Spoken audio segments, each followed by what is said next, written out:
మాజీ CM Jaganmohan Reddy frustration పీక్స్లో ఉంది. చివరికి డిఎస్పీ స్థాయి అధికారులను బెదిరించే స్థాయికి ఆయన దిగజారారు. పులివెందుల డిఎస్పీ మురళీ నాయక్కి జగన్మోహన్ రెడ్డి హెచ్చరికలు జారీ చేశారట. జగన్మోహన్ రెడ్డి బంధువు వైఎస్ అభిషేక్ రెడ్డి అంత్యక్రియలు ఇటీవలనే పులివెందులో జరిగిన విషయం తెలుసు. ఈ సందర్భంగా జగన్కి వైసీపీ నాయకులు చాలా కంప్లైంట్లు చేశారట. మరీ ముఖ్యంగా స్థానిక పులివెందుల డిఎస్పీ దూకుడు ప్రదర్శిస్తున్నారని చెప్పి జగన్ గారి దగ్గర వైసీపీ నేతలు ఫిర్యాదు చేశారట. ఈ సంభాషణ అంతా కూడా ఆయన పులివెందుల నుంచి తిరిగి వెళుతున్నప్పుడు హెలీప్యాడ్ దగ్గర జరిగింది. మాజీ సీఎం అయినటువంటి జగన్ గారి భద్రతలో భాగంగా పులివెందుల డిఎస్పీ కూడా అక్కడే ఉన్నారట. సో అప్పటికప్పుడే జగన్మోహన్ రెడ్డి డిఎస్పీని పిలిపించారు. డిఎస్పీ పేరు మురళీ నాయక్.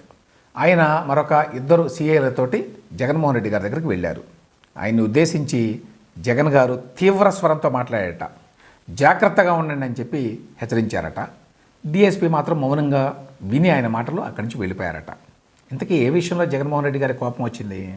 సోషల్ మీడియా పోస్టుల వ్యవహారంలో జగన్మోహన్ రెడ్డి కుటుంబానికి సన్నిహితులైనటువంటి ఇద్దరిని పోలీసులు గత కొంతకాలంగా విచారిస్తున్నారు.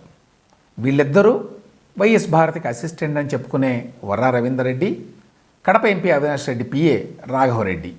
వీళ్లపైన గత కొంతకాలంగా విచారణ జరుగుతోంది పులివెందుల్లో. డిఎస్పీ మురళీ నాయక్ ఆధ్వర్యంలోనే ఈ విచారణ జరుగుతోంది. దీని మీదనే జగన్మోహన్ రెడ్డి గారికి కోపం వచ్చింది. ఇక్కడ చెప్పుకోవాల్సిన విషయం ఏంటంటే, ఈ సందర్భంగా జగన్ చేసినటువంటి కామెంట్, ఈ ప్రభుత్వం 2 లేదా 4 నెలల్లో మారిపోవచ్చు, ఆ తర్వాత మీ కథ ఉంటుంది అని చెప్పి జగన్ హెచ్చరించారట ఆ డిఎస్పీని. ఈ మాట చాలా ఆశ్చర్యకరంగా ఉంది. 2 లేదా 4 నెలల్లో ప్రభుత్వం మారిపోవచ్చు అని జగన్ ఎందుకన్నాడు? నిజంగానే ప్రభుత్వం మారిపోతుందని జగన్మోహన్ రెడ్డి నమ్ముతున్నాడా? లేక బెదిరించడం కోసమే అట్లా అన్నాడా? లేకపోతే జగన్మోహన్ రెడ్డి అంత ఫ్రస్ట్రేషన్లో ఉన్నాడని చెప్పి అనుకోవాలా? ఈ ఘటన మీద కొన్ని కామెంట్స్ వచ్చినాయి.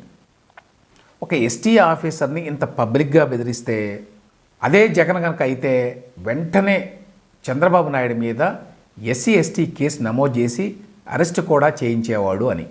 కానీ కూటమి ప్రభుత్వం అంత హుషారుగా లేదు, అది వేరే విషయం. ఇందులో మరో విషయం ఏంటంటే, పులివెందుల పోలీసులు ఎన్నడూ వైఎస్ కుటుంబం మాట జవదాటరు. గతంలో జవదాటిన దాఖలా లేవు. ఏ పార్టీ అధికారంలో ఉన్నా అక్కడ మాత్రం వాళ్ళదే రాజ్యం. అందుకే వివేకానంద రెడ్డి హత్య జరిగినప్పుడు కూడా ప్రభుత్వం టీడీపీదైనా హత్యాస్థలంలో ఆధారాలని వాళ్ళు చెరిపేయగలిగారు. కానీ ఇప్పుడు పరిస్థితి మారింది. గతంలో లాగా ఇప్పుడు పులివెందుల్ని మా ఇలాకా అనుకోవడానికి వైఎస్ కుటుంబానికి అవకాశం లేదు. పైనుంచి ఆదేశాలు ఉన్నప్పుడు పోలీసుల విచారణ గట్టిగానే సాగుతుంది అనే విషయం కూడా జగన్మోహన్ రెడ్డికి తెలియంది కాదు. డిఎస్పీని బెదిరిస్తే వర్రా రవీందర్ రెడ్డిని, రాఘవరెడ్డిని పోలీసులు వదలరు. అయినా జగన్మోహన్ రెడ్డి పిలిచి మరీ ఆగ్రహించాడు అంటే అది ఆయన బలం కంటే అసక్తతే అనుకోవాలి.